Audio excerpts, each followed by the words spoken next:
Hi guys and girls. Just so you know, I got JConcepts Golden Year monster truck tires for the JConcepts wheels. Now, I got a couple of them built already, but wanted to go over a few things. This here is a wheel off of my Great Edition Clodbuster. I already got the caliper set. As you can see, it just barely slips on that bead area, and it really doesn't move. Okay, now take the JConcepts wheel and look at this. So it's a little smaller. Let me see if I can turn this on. See if we can get okay, it's blinking 2.26, right? Open that up a little bit, stick it back in there, clamp it down. Did I get it in the right spot? Yes. Okay, so that's saying 3.068.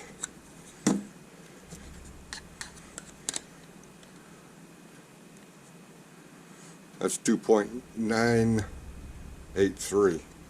So the bead, it's not only narrower, but the circumference of the bead area is also smaller than the standard Clodbuster wheel. Hence, take a Clodbuster tire, and that's 3.099. I don't have these open yet, but you get the idea. The JConcepts bead for their tires are a little smaller in diameter, which does help the appearance of the truck, because smaller diameter rim on a big fat tire looks more reminiscent of an actual monster truck tire. So getting back to the wheels here, or the rims, as you know, there's 3 different offsets that come with these. You got standard for like standard width, which I did not use. You got the super wides, which are 25 millimeters, which I did not use. I went with, you say 18 millimeter. It's hard to see, but trust me, it's there. So I went with that. Now, it's got the perfect shape. Just, it actually snaps in quite well. Doesn't stay in when you tip it upside down, but it'll stay in there. And the hardware you get with the wheels,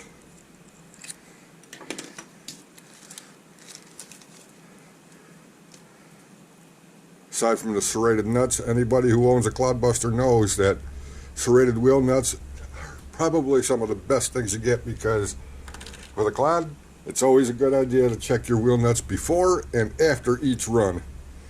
But as you can see, there are 2 different size screws. The longer ones hold the adapters on. The shorter ones hold the planetaries on. So after I get this rim built up, or these rims built up, we'll continue with putting the tires on. Not necessary, but does become very useful, aside from using a power screwdriver. I picked up this Mac Tools ratcheting driver with a bit set when I worked in the shop, same shop that's still in business today. Been around for 50 years now, but working in the shop, it's not hard to spend a lot of money buying tools off the tool trucks, and I exclusively used Mac Tools and Snap-on tools. But once you get what is it, all 6 of those screws in, then they can continue. But without a ratcheting or a powered screwdriver, putting those in can be quite tedious. I prefer the screwdriver manual because you could actually feel when it snugs up, unless you have a really low setting torque. A very low setting torque on a powered screwdriver, then you're probably still going to have to finish it up by hand because it may stop midway. So always bolt them down in a cross pattern. I started this one, now I'm doing this one. And again, I'll be back when it comes time to put the tires on. Okay, got this one almost done, but I wanted to go over the planetary covers. This one is solid. You know, aesthetically it's more appealing to the eye because if I can get it to set on there, you'll get the idea. It covers up where the nut would go. I'm choosing the open styled, if I can get it on there.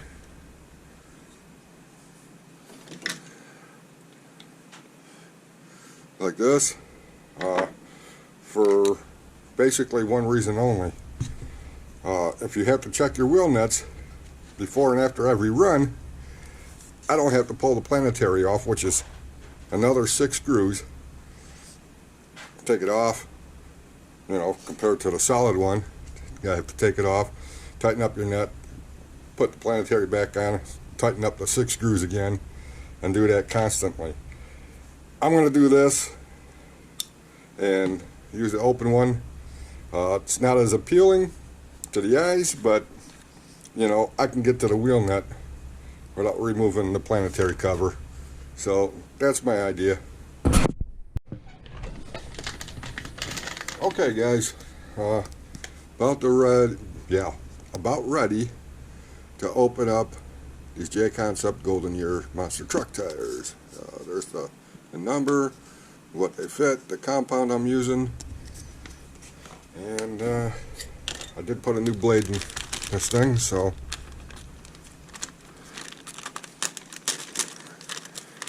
let's not cut the tire. Open that up.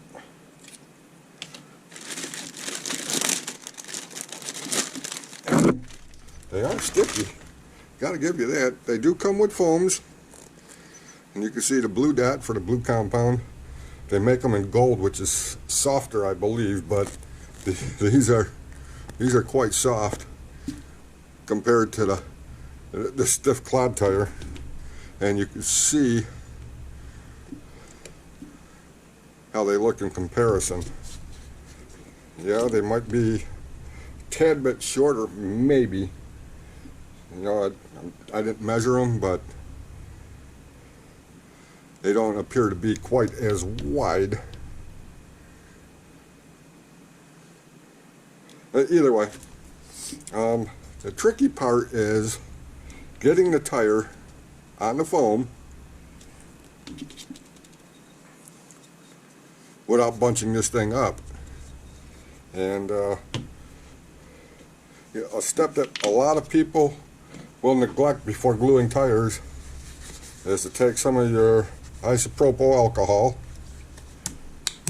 put a little bit on there, and clean the bead in the tire, because it does get quite dirty. I don't know if you can see that. And all that grease, mold release agents, whatnot, will definitely hamper the glue when it comes time to putting them on the rims. Speaking of rims, clean those as well, because they're going to have mold release agents on them, or oils and whatnot. And some people will go as far as sanding the bead area on the rim, which I've done and I do, to get a better bond with the glue. Now, seeing how these are not bead locks, and I probably will not ever be changing these tires, because I can't see them wearing out anytime soon, and I can't see a wheel breaking. Have heard reports of the hexa stripping out, but they do sell them, and they also have aluminum upgrades. But I'm going to be bonding the tires with this stuff, which is extra strength, and it's carbon and rubber toughened, so it's excellent for tires. But anyhow, getting the tire on the rim, again, they're a lot softer than the stock Clod tires, but the problem is, see how that's bunching up? You want to avoid that, and it's tricky, but as you work it around, work your way around it. Yeah, I got that all bunched up. So what happens is the foam's hitting the foam in the tires, and it's just pulling it up. So you just work that around until you get it on. Real quick, guys, I want to show you the difference between the JConcepts wheel and tire and the Pro line wheel and tire. Now, this is what I'm currently running on my race Clod.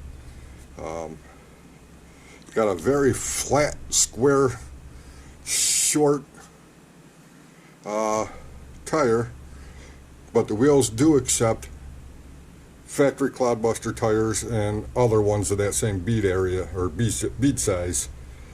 However, the wheel depth is molded in. You cannot change it. And on top of that, the planetary cover, which is this here, very small, and just covers it there. I mean, yes, it looks good, but the problem is, it takes these two little tiny screws to hold that cover on. And I end up using a T6 Torx bit driver, even though they're supposed to be hex or Allen key. The T6 fits in there nice and snug. And apparently, this whole setup with the foams, I don't think you can get these rims anymore. But apparently, this whole setup is supposed to be lighter than the stock setup. I don't have a postal scale to actually measure that, but the overall design, aesthetically to my eyes, the JConcepts look like more of a true monster truck tire. I mean, they're three different designs, three different sizes. Don't know. What's your thoughts? Which ones look better? The Pro line would, I think these are destroyer tires. Yep, they're destroyers. Or the JConcepts Golden Year. What's your thoughts? Alright, well, let me get back to this last wheel and tire, and I'll be right back. Okay, there we have it. Two right sides and two left side tires. Ooh, stop rolling away from me here. And next video, what I'll do is I'll compare stock Clod to the Pro lines to the JConcepts on three different Clodbuster types. Well, actually just two, because two of them are stock, or pretty much. The other one's modified, different chassis. But we'll figure out in that video which ones look best. Until then, guys, give me your insights on which tires you think look better. I wish I had a postal scale, because these feel lighter. No, these still feel lighter. I don't know, it's hard for me to judge. You know, it's like when a doctor asks what my pain level is. I don't know how to judge pain. Everybody's different, you know. What could be hurting me would be excruciating death pain to somebody else. Who knows? You know, if I break a bone, I don't know. I don't think I've ever had a broken bone, so I don't know. But again, which ones do you like the best? Stock, JConcepts, or Pro lines? It's a toss-up. Give me your thoughts, guys. Let me know in the comments below, and we'll see you on the next installment of the JConcepts tires, switching them out on different clods and see what they look like. Now they come up with the room to do that in. Alright, because clods aren't really small, you know, and I can't get them on this table with this camera view. So, alright, I'm rambling. Thanks again, guys, for watching. And remember, if you do upgrade your wheels and tires, always get serrated nuts. The JConcepts come with serrated nuts. I can't remember if the Pro lines did, but even if you got a stock clod, get serrated nuts. When they bite into the rim, they don't back off. It's a safety thing. You don't want to go chase a tire 40, 50 yards out in the field or in a parking lot somewhere to find out that you lost a nut, and then you can't run because your nut's gone. Nobody wants to lose a nut. Trust me. That said, thanks for watching, guys. See you on the next one, and please give a like, give me a thumbs up, whatever it is. Subscribe if you want, and please leave a comment. Pros or cons, it don't matter, man. I don't care. You know, I take them all in stride. So leave a comment. What's your thoughts? Which ones you like best? It's kind of hard to say just looking at them without being on a truck, so maybe you'll have to wait for the next video. Who knows? We'll see what happens. Thanks again, guys, for watching, and see you on the next one. Bye.